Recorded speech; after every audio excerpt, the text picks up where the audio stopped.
મચ્છર નાનો દુશ્મન મોટો ખતરો.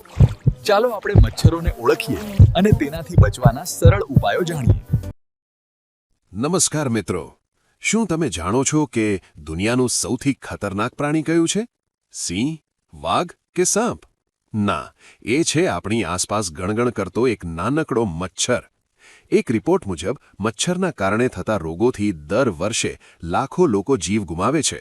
પણ ડરવાની જરૂર નથી જો આપણી પાસે સાચી માહિતી હોય તો.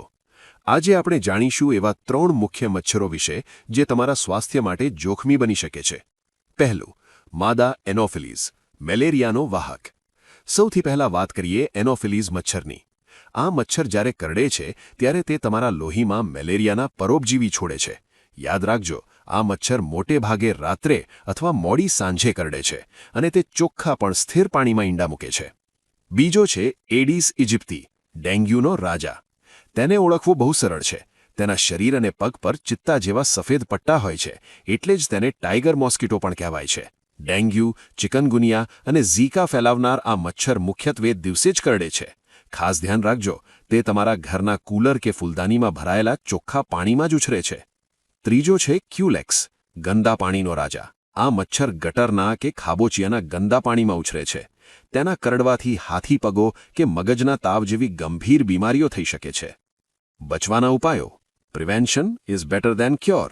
રોગ થાય એના કરતાં તેને અટકાવવો વધુ સારો છે. તો આપણે શું કરી શકીએ? પહેલું પગલું, અઠવાડિયામાં એકવાર ડ્રાય ડે ઉજવો. ઘરના તમામ સાધનો, કૂલર અને ટાંકી ડ્રાય કરો.